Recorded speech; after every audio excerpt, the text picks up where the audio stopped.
दीदी जी। हाँ ए दीदी जी, का हो? कहाँ बनी जी? मैं रावण अंगनों में बैठल बनी।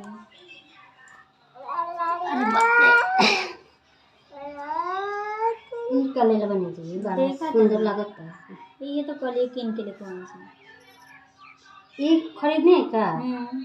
ए जी का डिजाइन तो बड़ा निमन लागत है जी।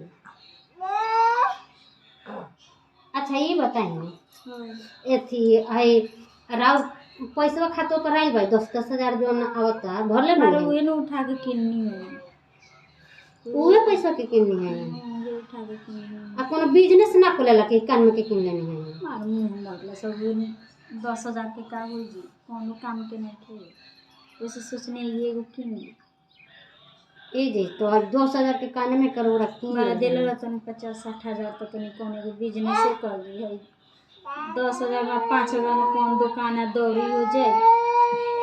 सरकार आई खोजी पूछे कि 10,000 देले बानी तब का कलो तो का जवाब दे हमरा? का ने बटा ये बकरी के का दिया कि बकरी ले बकरी देखा कि 10,000 की बकरी किन के पोसत तनी ना। तो फूल कुमार के बकरी देखा देम का? हां काम करबे करे। 10,000 में का हो खेला बताइए। मैंने तो दिला 30,000 50,000 हम ना तक दिला तो आदमी का बिजनेस कर ली। सही बताइए रे 10,000 में का कर ले? 10,000 के तो घूमटिए रावरे के पड़ जाए अगर दुकान करता नहीं तो फिर सामान के पैसा कहाँ से लिया जाता मम्मी ले। आ देखी ना हम है ये किन्नी है चूड़िया देखी ना ठीक लगता ऑर्डर देके बनवाइए सोना। हाँ भाई जौन है जितना ये देखत है ना प्यार का ये सब सोना के लगवाइले बनी। आ हई बा है चानी सटवाइले बनी है सोना सटवाइले बनी। तो जौन कितना के पड़ गई है 5,000 के पड़ी करली हो 5,000 का। अभी ये बाकी लागल पैसा देवे के जनी। हाँ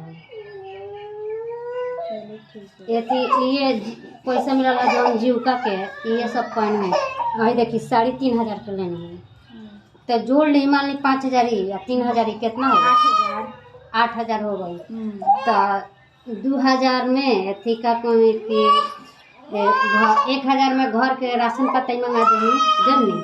राशन पता ही होगा 1,000 में। तो बचल कितना दीदी? 1,000। हाँ 1,000 बचल। तो 1,000 के अपने के सब के मेकअप के सामान की वैसे इतना झड़ले बनता हम कहते नहीं खाना काहे तो झड़ले बैठ इतना झाड़े झड़ली ना इतना झाड़े जीना बाकी अच्छा बात है कि झड़ले तो जानी वे सब सामान वामान किन लेनी है। और क्या करें 10,000 में कौन बिजनेस कर जाए? सोच के हम ले एगो तो घूमती ना धारा है चली 1,00,000 2,00,000 देता संता सिलाई सीख ले बानी हम सीख ले बानी तो रोज एगो सिलाई सेंटर खोल लेते चाहे हम खोल लेते चाहे ब्यूटिशियन सीख ले बानी तो ब्यूटिशियन खोल लेते का। तेरा कौन काम होता 10,000 में बताइए। 10,000 बुझा तब भीख देता रहा समझे ना नहीं 10,000 देता मना ही लगे।